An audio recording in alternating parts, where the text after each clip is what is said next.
Well,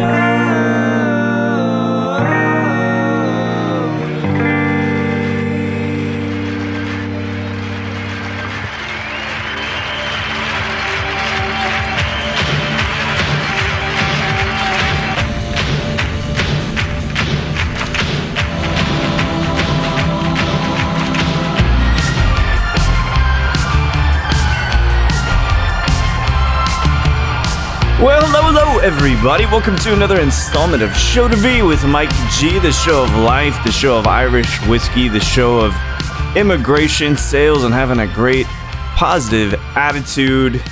It's been some time since I've been in the States. I spent 3 weeks in Oaxaca learning about mezcal, learning about myself, not a lot of self-service in those remote towns. Did 6 interviews. I'm sure y'all can't wait to hear this. We're talking some 80-year-old maestro mezcaleros. We're talking about brand owners, lots of people that really make the agave industry go around. So I'm different. We're heading into a new year, and I'm really looking forward to making some changes and doing more podcasting and bringing you more personalities. So today, I've known Jack Murray of Lost Irish Whiskey a long time. He's been in Austin for quite some time, really made a great impact, positive attitude, good guy, and he finally got his visa. We recorded this right before he got the official gig with Lost Irish Whiskey, a collaboration of Irish whiskey with the help of Dr. Ivan Saldana, and it's delicious stuff. 5 cask, 6 cask, we read it off the bottle here in the interview. So without further ado, I hope you guys enjoy this great chat with Jack Murray of Lost Irish Whiskey.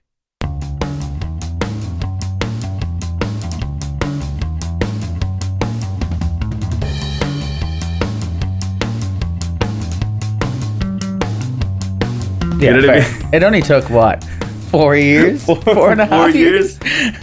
Because we were talking about this the other night, but when I first interviewed Mattias, right? Mm-hmm. I can't remember who it was that said this, but they're like, he's not quite media ready. Yes. William Grant, because I was under 25, so I couldn't be interviewed. And then, I don't know if you remember, but that video came out, which was basically kind of pumping up the program that I was on at the time, and they used my face in it, and I was like, how am I allowed to be on this video but not allowed to talk to Mike G? They're like, you just shut up, Jack. You just get some pretty face. Yeah, it's like, shut up, you 23-year-old. Just smile more, will you? Yeah, exactly. Which is actually, it's funny, but I mean, because we're in the room, I was interviewing Tim. Yeah. And I can't remember. It could have been Beth, could have been someone else, but like, oh, he's not ready yet. Yeah. You were in the room. Yeah. Yeah. It's like, what? What am I not ready for? I don't get it.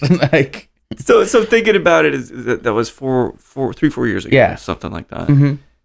How, because you've been in brand roles this whole time. Yeah. Do you feel that you've grown and matured in the way that either you represent yourself, the way that you represent brands? Have you changed a bit? I think I've changed a little bit. I wouldn't say I've changed dramatically. Yeah. I think I've gotten older, so I've gotten a little bit more sensible in what I do and where I go and things I want to happen basically with brands. But no, like I don't want to change too much. Like I still want to be the Irish guy that came over and works for an Irish whiskey. That's one of the reasons I was hired in the first place. Right. Like, you got to do it.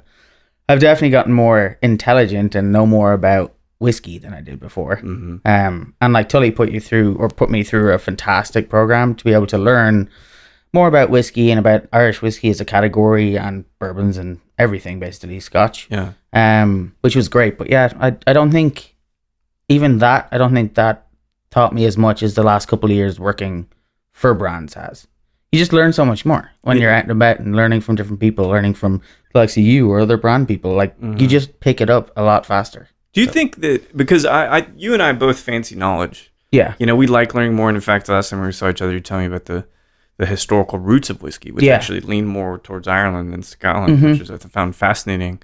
But because I was just having this conversation before we came over, do people on the whole, you feel like other investors, do they have that same lust for knowledge that you do? I think it's hard to say. Like, no, for a bunch of them. Like, a lot of ambassadors love doing their job and being the creative person that represents a brand. They don't necessarily really want to learn a lot. I really think that now the ambassadors that are left, because you know that so many lost jobs in the last year.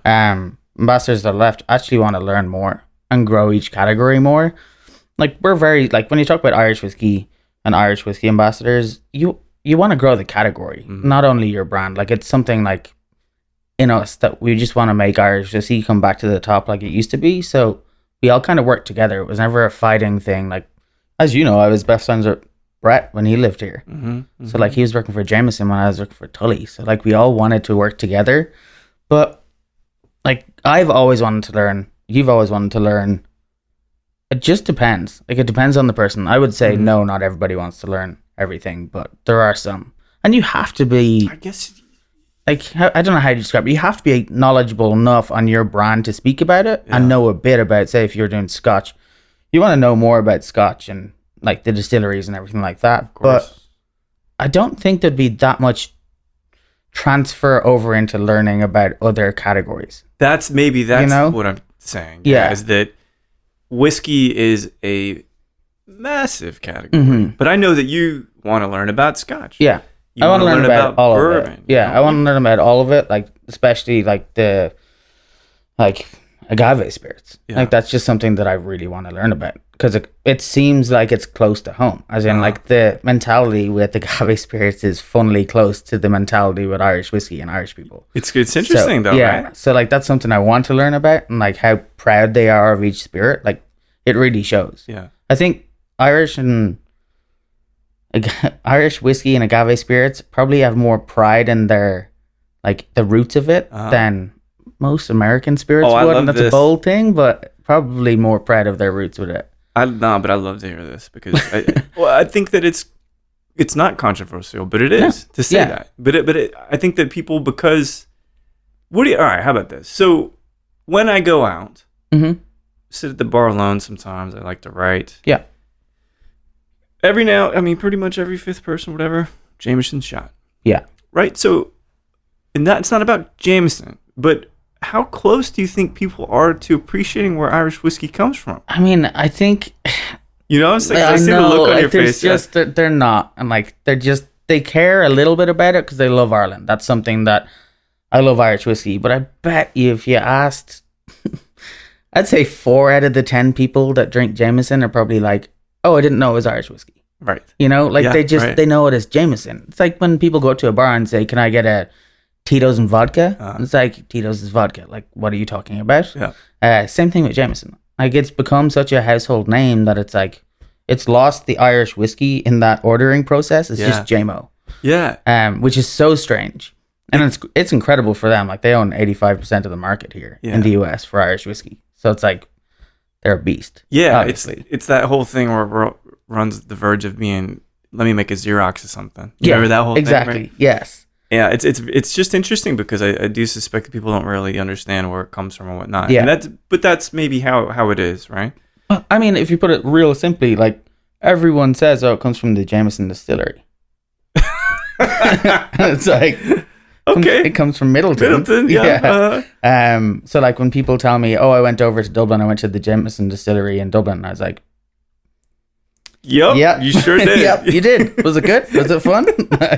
I hope it was. But yeah, it's just funny. Like people don't think of it that way. And like it is something like tongue in cheek that Irish people do a lot, where we make up a white lie about things and tell people this is what's happening and it works. Like people don't question it. It just happens. What's the charming accent? Exactly. Yeah, that's how we get away with it. Ironically enough, despite what some people might make you think, people with accents draw more trust. Yes, agreed. They certainly do. Yeah. It's like, I think he's actually fucking Irish. Yeah, exactly. He's got to know. He's actually from there. Yeah.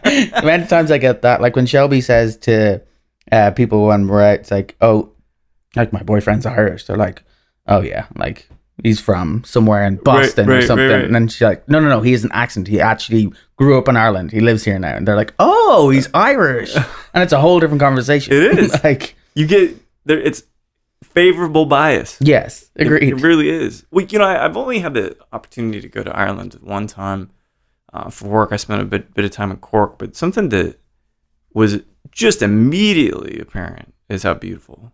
Yeah. It is, how green. Yeah. How lush. How gray too. It's just like it's that place that even with the weather not being spectacular for, let's say, 11 and a half months of the year, it's still beautiful. Like, it doesn't need to be a bright, sunny day to, like, really look at Ireland. Like, this place is absolutely amazing.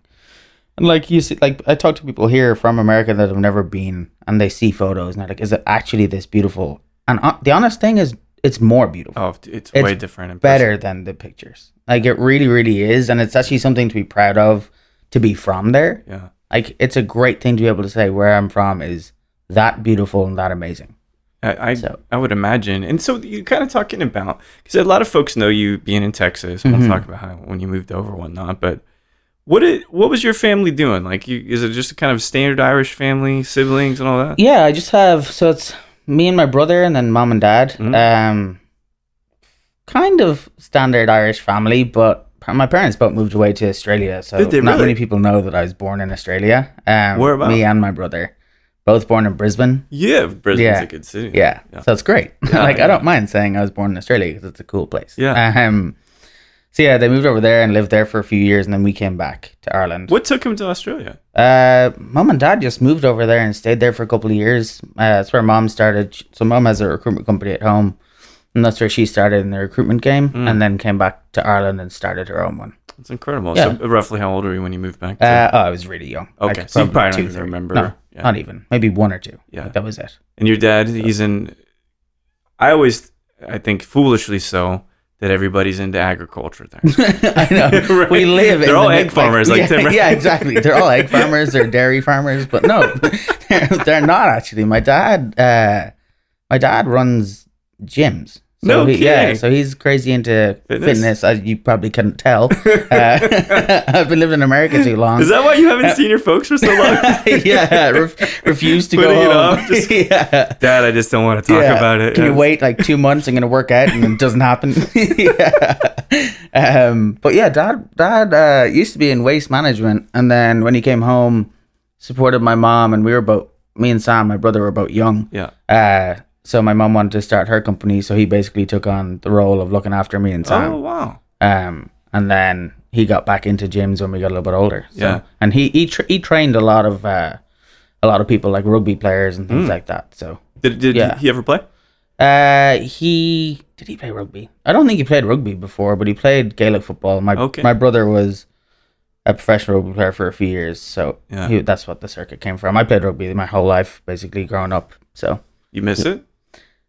I miss it in Ireland. I'd never play it here. Yeah, different deal. It's just people are huge here. like they're just massive. See what they feed us, Jack? Like obviously we're gonna be like, look, I'm short. I'll get murdered here. Like, yeah, I'd love to play again, but I just don't. I don't trust it here, and I don't like.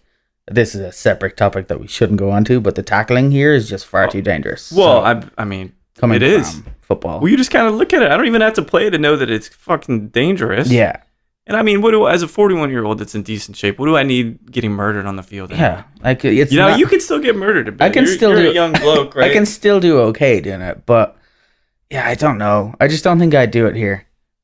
Especially like I've been out of it for 5 years. If I went back now, I don't think I could take a tackle because it would hurt. Your body gets used to that, like being tackled all the time and falling. Sure.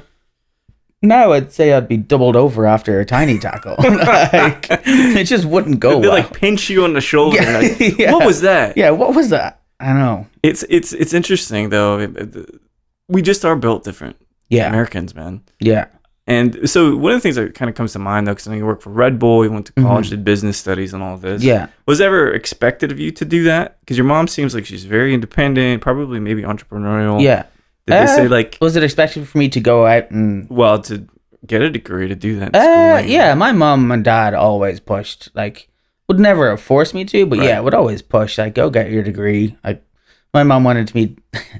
Thinking back on it now, probably should have done it when I was in college, but mom always wanted me to do like green energy and renewable energy, and I was like, no, that sounds boring. And then sure enough, yeah, a couple of years later, and that's what everyone's talking about. So sometimes our folks know. Yeah, exactly. Now, many times they don't. Yeah. But sometimes they just got it right. It's like when your dad's saying, like, Bitcoin, you ever heard of that? Yeah, yeah. Like, God damn it, I knew that I missed out on it, but I know it. And so where did kind of because of what I know of you, is you're very social. You have kind of like this natural inclination to be able to connect to people. Yeah. Very disarming.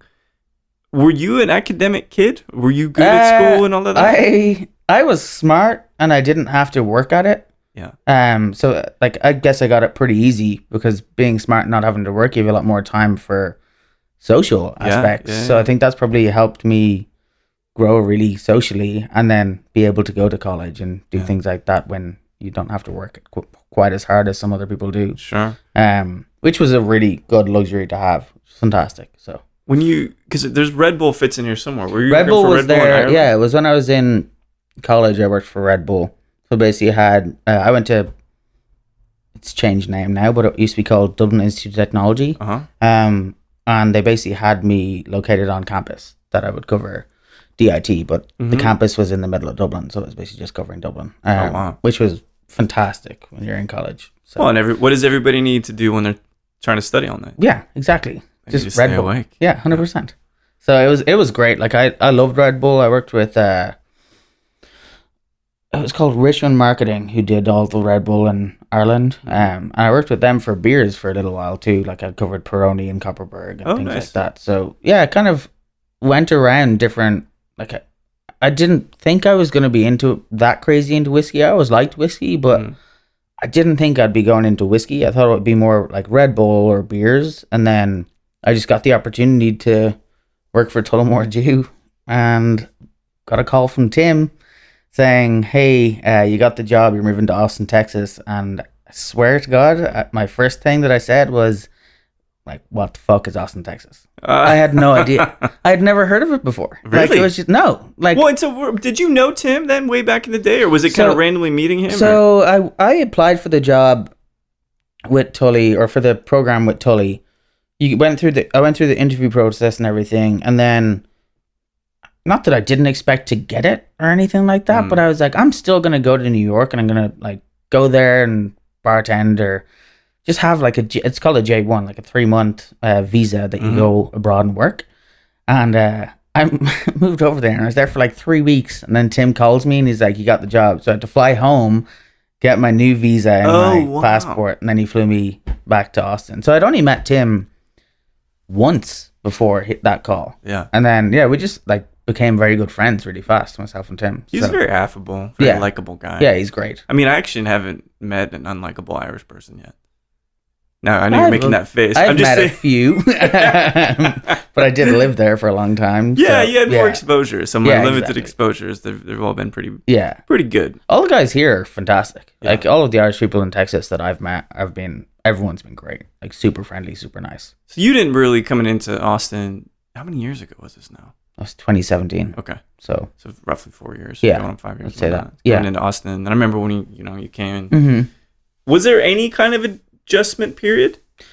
Because it seems like you got on well with everybody. I just really just jumped in. I was like, I may as well just go all out for this. Yeah. And like, of course, I had Beth Reynolds, who's fantastic. Like, she just helped so much of like settling in and going through the motions to be able to set yourself up well.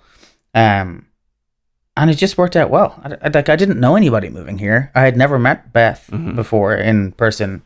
Then the first time I met her, walked in, I was like, I need to meet my boss here. And it was actually Alan Hernandez behind the bar, who's my best friend in Texas. So it's just so random that little things like that happen.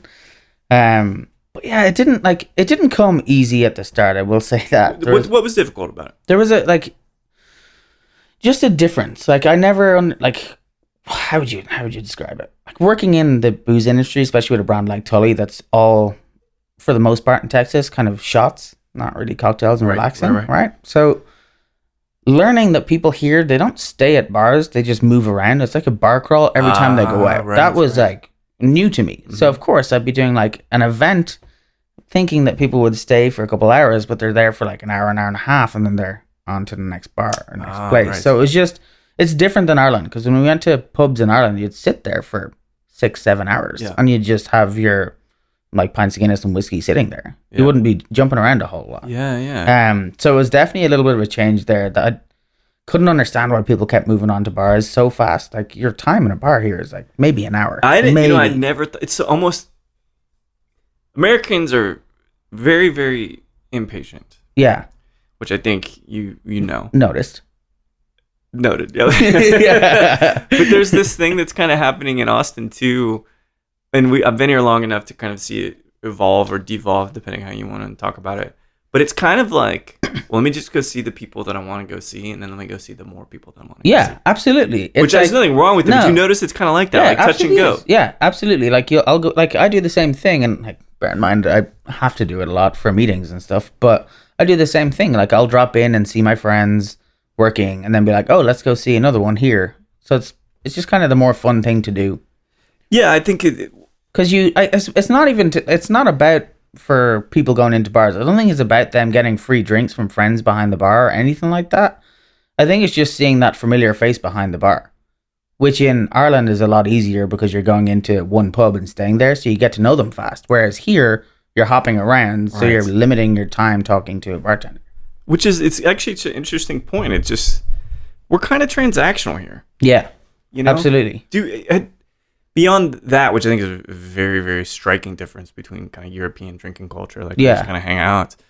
The people, was that difficult to get adjusted? No, actually, I was really surprised because I didn't know what to expect. The only time that I ever would have really met American people for the most part would have been like small trips with family, and then American people in Ireland. And like coming here, I always expected American people to be really loud, like in Austin, Texas, especially because Texas has such a name for itself in a great way around the world, rowdy, like being rowdy and fun and all of that. But when I moved here, I was like, everyone here is just as friendly as Ireland. Really? Like they really are. Like I don't know if it's like as true friendly, but everyone wants to say hello. Everyone wants to see how you're doing. Yeah. Like it's nice here. People actually care to ask. I think so too. Yeah. Because you've been here.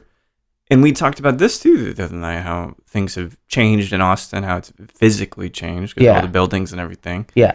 Do you think that, because I can't say I've necessarily paid attention to it. People talk to me all the time, just randomly. Yeah. So I feel kind of privileged in that respect. But that nicety, those manners, that they're kind of changing in the past couple of years. They're definitely changing. I honestly think the really nice people that I met first were Texas, and there's just so many different people moving here now. So it's like the people that are friendly, like Shelby's parents in Victoria, and all of like the people I've met down there, are all still super friendly. But they're all Texas people. Yeah. So I think it's really like it's a Texas thing to be proud and friendly, whereas other places is, as you would say, much more transactional. Yeah, maybe a little more distant. Too. Yeah, absolutely. Does it change you? I mean, the thing is I've been in Austin so long, I'm not exactly sure who I am outside of Austin. Yeah. Now, I'm not saying I don't have purpose or that, but you get what I'm saying? Like, it forms who you are. Yeah, agreed. Do you think that the lad from Ireland coming over, are you the same person or has American, let's say Texans? I think I'm mostly the same. Yeah. I'd say I'd feel a little different in Ireland. Like if I moved back and lived there, I'm sure it'd be a little bit of a change again, like a shock. Yeah. But no, I don't think I've changed in any way. Like you seem about the same, just a little more polished now. Yeah. You know what I mean? Yeah, agreed. More media ready? Yeah, actually media ready. Yeah. Actually, someone's going to sign the check at this point. They're like, okay, no, he's good. But you had this daunting task coming into Austin of making Tully a formidable opponent to Jameson. Yeah, absolutely.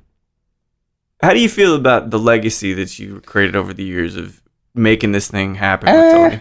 I actually liked how I did. I thought I did a good job at it, and did get a lot of praise for what I did with Tully. In Austin, in Dallas, kind of everywhere in Texas, which was great. But seeing it change so drastically now, because I don't work for Tully anymore, it's crazy how much that people follow relationships with people instead of brands. It wouldn't matter what I was selling tomorrow. Like they'd probably want because of you. Yeah, which is a nice it feels really good to have that. But I never expected that. I always thought when I was working with Tully, it's a brand game. You got to get this brand more popular than Jameson, and that was the whole task. Like we got to really grow it against Jameson, but it's not even that. It was just the people. Right. It was such a strange realization. that like the people have so much power. And of course, working for Tully was great because it's a good product. So it's like it made it easier to sell to random people I didn't know. Right. Yet. So that does beg the question then, and we'll talk about the new project here in a second. Mm-hmm. I love everybody involved, but knowing that you can get by on your personality and your reputation. Yeah. Would you ever take on a product that maybe was a little bit under what you wanted, but you knew you could grow it? Yeah, absolutely. Like the fun thing is growing a brand for me. Yeah. Like, yes, I'm good at relationships and people call me an ambassador a lot. Like, I'm much more of a relationships and sales guy than that. Like, I like seeing the target of cases grow and like have fun with that more so than being media ready. It's just something like I'm not overly pushed to be on TV and to do all those things. Like, of course, I love doing them. Like, they're fun and I enjoy it. And people usually enjoy talking to me. But yeah, sales has always been my favorite thing to do. So getting a brand at zero and building it, or struggling and building it up and like really doing that, definitely something far more gratifying. Yeah, absolutely. Well, we almost, and some of this stuff, which we'll talk about when we're not recording, but how did COVID affect you in the gig? You're here from Ireland, like, it was tough because the number one thing, obviously, I haven't been home since 2019. Yeah. So like that was just number one, like not just being able to see my family or fly home, like that's a bad feeling. Yeah. And then just waiting for the new gig to start, basically. Like that was a blow. Like that was annoying. And of course, everything was shut down, so it's not like I was like, oh, I really need to go out and sell stuff because what are you going to sell to? There's no bars or restaurants open. Of course, you can sell to off premise, but it's not the same. No. So. Well, you talk about those relationships you've built. You actually can't leverage them in the same way. At all. No. At all. So, did you get into anything creatively? Anything that you new studied more? Given that I know you enjoyed knowledge. I didn't really. I read a little bit more, and I probably read stuff I didn't particularly need to read. Like I read whiskey books and stuff, but it's something I'm interested in. And you can always learn more about whiskey. So I just read a few whiskey books. Other than that, not really. I'll always read the same. This is so weird of me, actually. I never thought about this. I always read the same books. Like this, just Lee. You reread them? Like Lee Child, Jack Reacher. Those books. There's loads of them. Yeah. I just read them, and like that's basically the only books I've read in the last 5 years, apart from whiskey books and things like that. Really? So for fun, it's those kind of like absolutely. For just complete like escapism, they're the ones that I love. Interesting. But other than that, which is horrible to say, I love movies, so I watched a lot of movies over COVID. Like, yes, which it doesn't sound great. I wish I had a treadmill to run on while watching my movies or something, but I don't. So man, we were all trying to make sense of it, and I'll put this out there. I do read, but only when I need to learn something. Yeah, I don't read for fun. Yeah, it's a task for me that I have to complete. Yeah, and I do not need more tasks. Yeah, exactly. I certainly don't. Yeah, so that's kind of I'm with you on the movies thing because. It's just escapism for me. Hour and 45 minutes, you got it. Yeah, done. Absolutely. Done. And it's such escapism. Like it's one of my favorite things to go to a movie theater. So yeah, we set up a nice TV at home during COVID and just like watched a lot of movies, and especially because you could rent all the ones that were supposed to come out in the movie theater. Yeah. So have you been to the theater yet recently?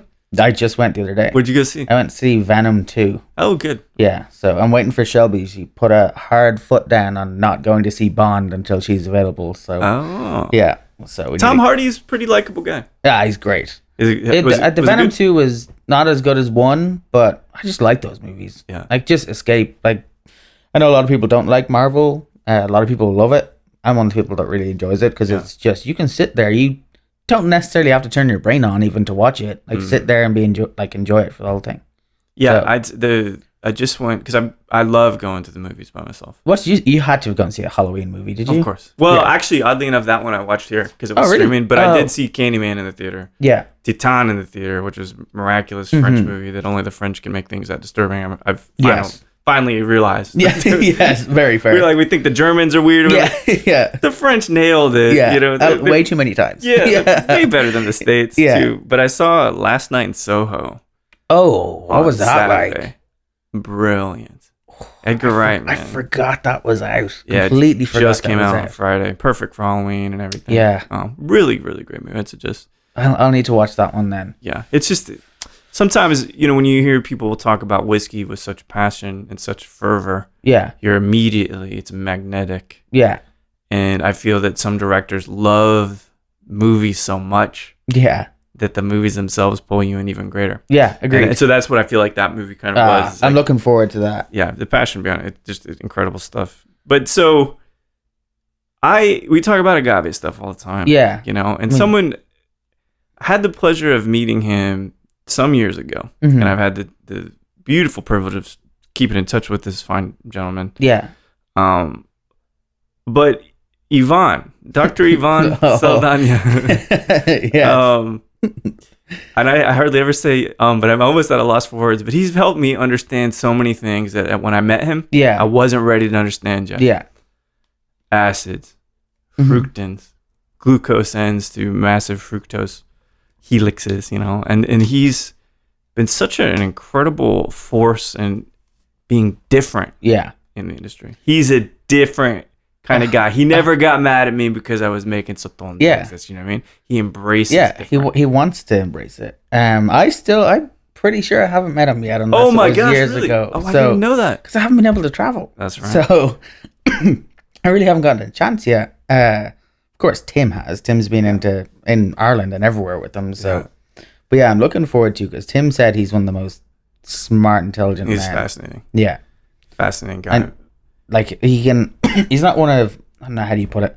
He's not a really nerdy guy that can't talk. He's supposed to be an amazing person to be able to chat to too, which I'm super excited about. Very, very personable. Yeah, but I bring him up because he's one of my favorite folks in the agave industry.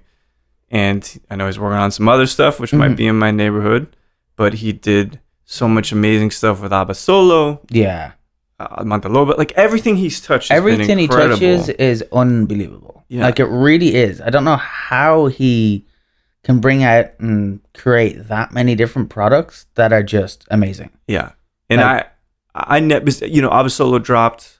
Yeah. I was like, this is great, Nixta. Yeah. And the whole team over there, Casa Lumbre, is incredible. Yeah, they're amazing. But I actually never, ever once pondered the possibility that he would work on an Irish whiskey. Yeah. That to me was, he has no wheelhouse. Yeah. He builds his own wheelhouse, right? But I just never thought that this would happen. And so what I'm talking about is the product we can finally talk about. Yeah. Called Lost Irish, which I finally got to try. Mm-hmm. How was this whole thing born? It was honestly the brainchild of Tim Hurley and Neil. Okay. So Neil's Tim's business partner. So it's the Irish two, as well. Irish as well. Yep. But it really was Tim having different relationships that he started years ago. He started working for John Teeling with Cooley, so he kept that relationship going, which is all comes circle back around. I think. I don't know the full story of how they really got together, Ivan and Tim, on the project, but I know Tim had sorted the casks, which we can come back to in a little bit, the casks and the whiskey and everything before, but Ivan helped with the final touches of the exact ratios that they're putting into the blend. Right. But yeah, Tim says he's one of the best guys to be able to work with and have his mind to be able to help you at a finishing point that can elevate the product to something higher. He said it was just amazing. And the thing because I've tried it, we were at Half Step the other night, I finally got to try this. Mm-hmm. But let me see if I remember correctly. And we're talking 4 or 5 casks. I'm trying to remember which ones you said. No, and I know it's so many, you can... Yeah, but I have the bottle here. You can you do? Again, yeah. Yeah. Well, I didn't know you had it. Yeah. If we're doing that, we need to drink this thing again. So, but I found it. Here was the thing: is that one of the characteristics I think that a lot of people maybe appreciate about Irish whiskey is that it's not ultra complex. No, absolutely not. Usually Irish whiskey really only has maybe 2 or 3 casks in it. Yeah, and we have a cask from each continent. This is crazy. 6 casks. Someone do this in the radio voice. I never get the chance to do this, right? So we've got. Okay, from Africa, South African brandy cask, which you can taste in there. From, of course, my site from Asia. We've got Japanese Mizzen artwork, which is incredible. Spain, of course, sherry casks. Yep. And then you've got U.S. bourbon casks, Caribbean rum casks. Yep. Australian tawny casks. Yeah. And Colombian rum casks. Mm-hmm. So this mother is so rich. Like, Yeah. do you have any idea what the thinking was? Was it to say... Tim really wanted to celebrate. What the whole brand is about is basically celebrating the Irish diaspora, so the people that left Ireland. Ah, okay. Basically, we moved to every continent in the world. Like, we did. Antarctica's not on it, but anyway, it's hard to get a cask from there. Come on, Tim. Yeah. But yes, to celebrate how widespread the Irish moved to, and really celebrate them for being abroad, and that's what Lost Irish. So they're not lost, but it's the Lost Irish around the world. So I see. It's basically to celebrate that. Like, so each one of those countries have had some prominent figures of Irish people that have changed things in each of those countries, which will be something we roll out in time on social media, and to kind of celebrate these people that were Irish from each of those countries. I think that's brilliant to kind of anchor it into culture too. So yeah, it's really to celebrate the likes of me or Tim or Donna living abroad, but we're all Irish. So to really celebrate it. Well, and that's what the whole thing, like, you can't just leave out a continent when you're celebrating the world, basically. Right. So, well, we can try to leave out the States. They're kind of bad, but we just happen to make some whiskey here, right? That's pretty good. Kind of part of this. And then honestly, Tim he wanted casks that brought as much as possible to the taste. So can I try this again? Yeah, of course. Yeah. And you got your glass over there too, because the thing is that I know that Teeling did a wonderful job of casks, right? Because in a way, that's kind of how the whole product kind of came about, I think. But y'all bring it up to another level, which is something I just didn't expect, because at some point you actually taste the rum cask. I'm like, oh shit, okay. Yeah. Oh, it goes through the whole, like, that's what I'll do a tiny bit. That's what I like about it. Like, it's not just, like, there are whiskeys in the world that it'll show, like, oh, there's a Spanish sherry cask, and you will not taste a single taste of it in it, right? With this one, like, he really has done such a good job of bringing you on the journey that we talk about of Irish people traveling around the world. It goes through every single note.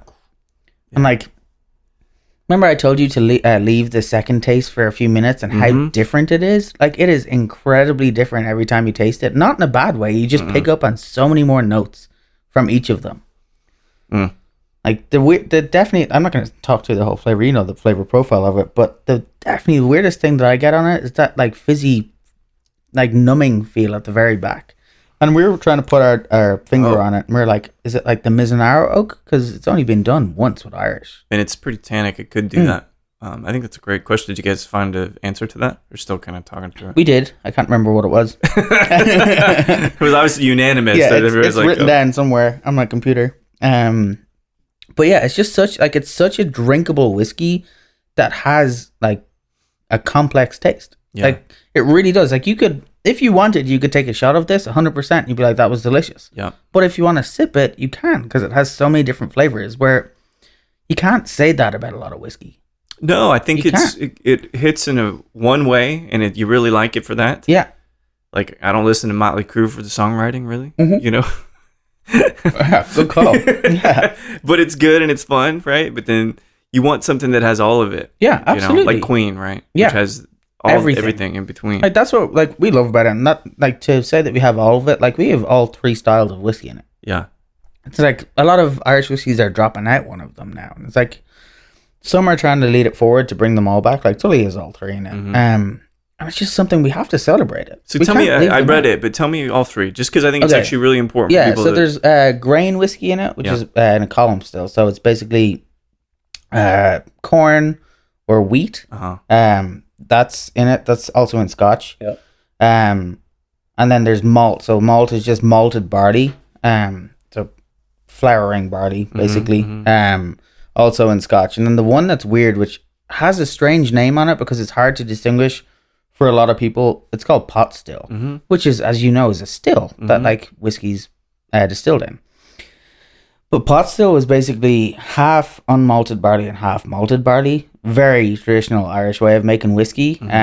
It really came around from taxes on malted barley were a lot more than unmalted, and we were paying taxes to a different leader country, let's say, Ireland for a long time. So yeah, we kind of came up with this one that made it cheaper to make, and then it stuck. Like the likes of Redbreast, which is arguably one of the best whiskeys in the world. Incredible I stuff. think. Yeah. Like that's full pot still. So it's like we still celebrate it, but we bringing this out. We're like, let's celebrate all 3 styles and then just ramp up to 6 or 7 casks. So 6 casks. 6. But yeah, I mean, it's just it looks around every possible corner. Yeah. Of flavor here. Yeah, and it does.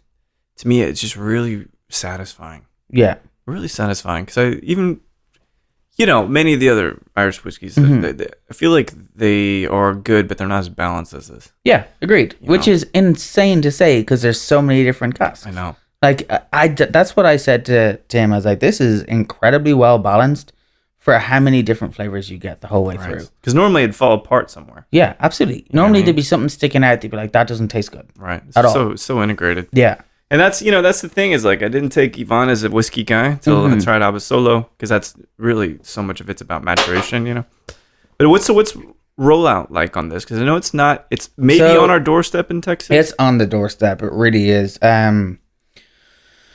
So we have New York and California have received some product over already. We have the main shipment coming over like the third week.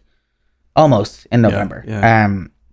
And we'll have a bunch of stock then, but I am getting a few cases coming down from New York. Oh, good. In the next, it'll be here. Yeah. Basically. That's great. Very soon. Because you're ready to just do the thing. Yeah, I'm just ready to get it going. And like as I said, my favorite part about it is sales. So I just need product to sell. It is a marriage of those two things, isn't it? Exactly. But I'm dying for it to be here, and I think a lot of places are really, really excited about it arriving and playing with it. And like we've tried it in some cocktails and it's just ridiculous. It's going to hold up. So many different flavors that you can play off in a cocktail. So it's been great. I'm excited for it. It's almost here, almost fully here. Let's say it that way. So I won't say it'll be fully available because I just won't have enough cases for all of Texas straight away.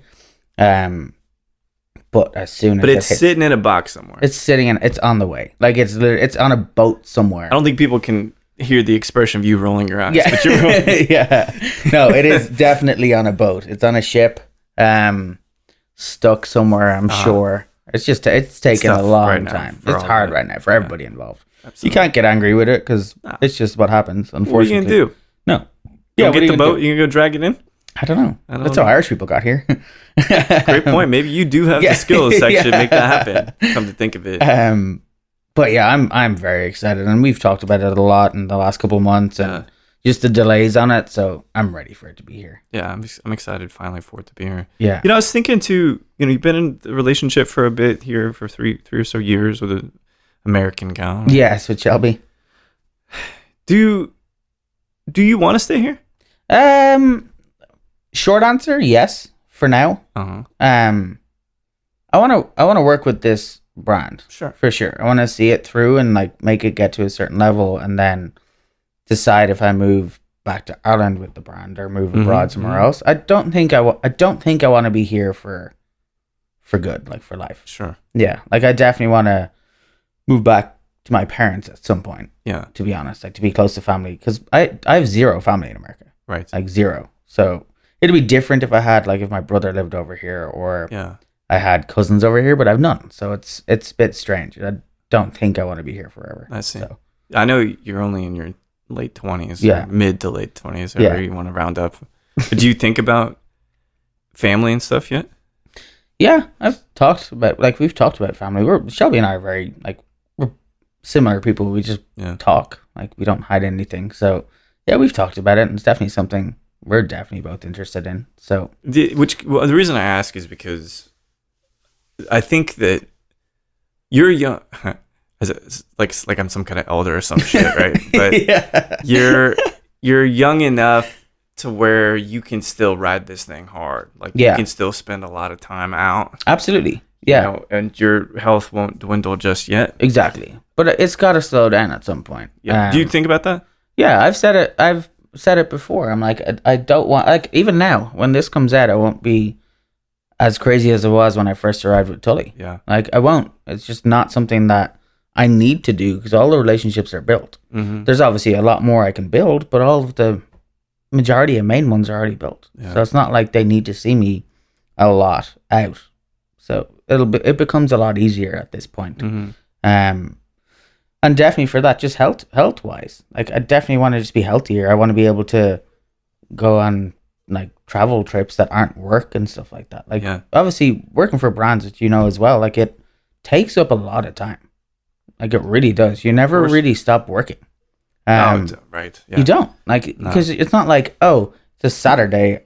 I don't work for that brand on a Saturday because you're known as the person that works for the brand. At that exactly. Yeah. So it definitely takes a lot. But yeah, I've thought about it a lot. Like I need to actually use my trips and vacations and plan stuff and just I wanted to be able to do healthy stuff like hikes and enjoy the outside part of Texas with the nice weather this time of year. So well, it's good. I mean, it's good you're thinking about it because there's a lot of people that I worry about. Yeah. I mean, me too. You know what I mean? Yeah. Like, and I hadn't really suspected I was going to talk about this. It's not anything controversial or anything. Yeah. But do you feel like, because you seem like you've got things pretty together. Yeah. In other words, if you were feeling bad, you would talk about how you're feeling bad. Yeah, absolutely. You just get it out there. Yeah. You know? But I feel like a lot of folks don't know how to ask for help. Yes, you know what I mean? Completely agreed. And do you think like we have the proper resources for, let's just talk about Austin and Texas. I don't think anywhere has the full proper resources in the world, to be really honest. Yeah, yeah. Like it just doesn't seem like there wouldn't be that many people fully depressed if we did. So oh wow, yeah, that's a good point. There wouldn't be. Like that's the whole point of having this system to be able to deal with it, is to get rid of it or fix it, and that's not being done. So, and like the most simple term for Austin, I would say it's shocking. Like I would say it has 0 because look how many homeless we have, and the number one thing that needs to be fixed there is mental health. Yeah, how are they going to talk to anybody? Like they're incapable in some cases. You know, so it's just, and I think for the industry, I think what's really hard for Americans, especially, I don't know if it's like this in Ireland. You tell me, but I think because we're so stubborn and we're so self-involved a lot of the time, that we're not used to admitting we are suffering, because that would then mean we're making a mistake. Yeah. I mean, it's similar. It's not the same as that really in Ireland, but it's similar. Like for, honestly, men, like male in Ireland, it was very like, oh, you're going to go talk about your feelings? Like, man up. Right. Like that was always the way. Like, it shouldn't be like that. No, it's that way here too. I think here is a little bit different in the fact that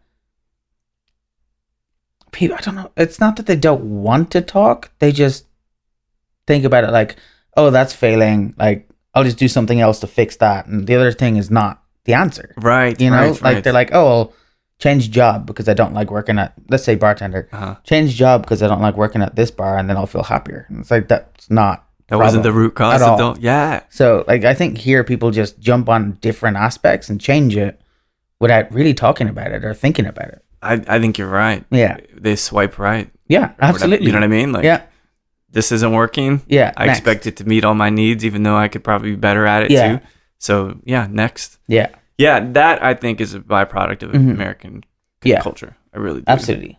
And I really do think a lot of the American mentality, let's say good or bad, is really to work hard. Yeah. People here don't mind having 2, 3, 4 jobs, which is admirable. But at the same time, a job is there to make money. Right. Money shouldn't be the leading thing in your life. Right. So it's like, obviously America's focused on money. Right. And talk about homeless people. Yeah. You know, that's obviously wealth disparity, which we don't, I just don't want to talk about. But yeah, it's a lot, man. But I think in the industry, because you have the one extra variable of a depressant that's readily available. Absolutely. It's so dangerous. It is dangerous. Such a dangerous industry. Like the amount of times that people just need to ask, like brand people, like I ask, it's like, hey, how are you doing? Like, how are you doing? Like not your brand, not you, like how are you doing? Right. So it's just simple questions. Like a lot of people, like we know a lot of people that went through alcoholism. Yeah. And like it's just not a joke. But in our industry, it's like, oh, you're not having a drink? Instead of saying that, it should be like, oh, do whatever you want. Like, have your water. Like, it doesn't matter. Who gives a shit? like that's a very good point. Yeah. If you want to, like, if I'm out and I want to drink and I'm with someone that has struggled with alcohol, it's like, I'm not going to be like, oh, you should drink. I can do whatever I want. That's right. It doesn't matter. Like, I don't have to force him to do anything. Yeah, it has nothing to do with you. Yeah. Yeah, that's a really interesting point. It's very stigmatized. Mm-hmm. And I started working, as I told you, on a non-alcoholic project, right? Because it appeals to my sensibilities as a distiller and a crafter of flavors more than anything else. Yeah. But the more that I think about it, because it keeps coming up, it's like, well, how do you use this thing? You know? Yeah. Or it's like, it tastes like this and this. It's like, okay, this is actually one of the wrong ways to think about it. Yeah. What if it's not a conversation anymore? Mm-hmm. You just want to end anything? Cool. Yeah. Got you. Yeah, absolutely. Because why would you want that? You know what I mean? Like, why wouldn't you don't want whiskey? But that's it. That comes back to what we were talking about earlier. It's the drinking culture here. It's like, it's almost as if like, drink to get drunk. And it's like, you sip on, like, in Ireland, like, yes, of course, like, people get drunk and we're known in the world for being drunk. It's like ridiculous. Yeah. But you sip a Guinness for like 25 minutes in Ireland, whereas here you have your shot and a beer and you chug both of them and then you go on to the next place. Yeah. It's Snackeries, Jack. Yeah, exactly. Come on, we invented a thing so you could drink a daiquiri in half the time. I know, it's ridiculous. Like, but that all leads again to the like stigmatizing and why would you have a drink that tastes like alcohol that's not alcohol? It's like because some people really like the flavors. Like, right? Like they really do. They want to be out and about being social, but they don't want to have to drink. Mm-hmm. Like, it's so strange. We just have a lot of growing up to do still, and I think that you and I are both pretty cognizant of that. Yeah, we haven't been doing it for a while, and have our fair share of drinks as well. Yeah. Well, I'm super excited about Lost Ira because I just love everybody involved. Donna's great. Yvonne's Donna great, and Tim Tim's are great. Fantastic people. And you doing the thing here in Austin. I'm very excited. But I have a question. I ask everybody this question, and I've waited for years to ask you this question. In it's fact, been 4, right? Still more than 1 year, so plural years, right? But maybe life's went by real fast the past 4 years. Yeah, it has. But you're sipping Lost Irish anywhere in the world, doesn't matter where, and you can have a dram with anybody, living or deceased. Who might you like to sit and have a dram with? I've actually been asked this question before, and I can't remember who asked it. It was a while ago. I think it was somebody in Shelby's family. Yeah. And they took it from the show. Fair. Yeah, they listened to the show and then took it. I think JFK. Oh shit. Yeah.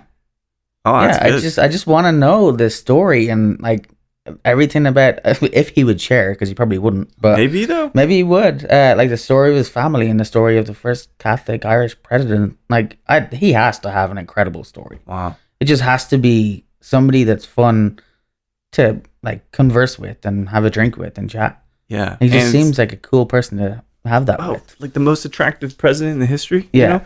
I mean, there's something to that too. Yeah. Because that was part of his legacy. Absolutely. So is being a Lothario. Yeah. I know. And then like when I moved to Dallas, obviously I was like, oh wow, okay, this is where it all went down for him. Yes. So that was incredible to see all those different spots. Have you read a bit about him? Yeah. Yeah. I gathered that. It's the only.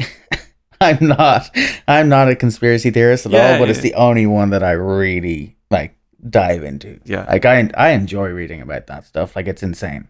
We still have no idea either. No clue. Like no idea.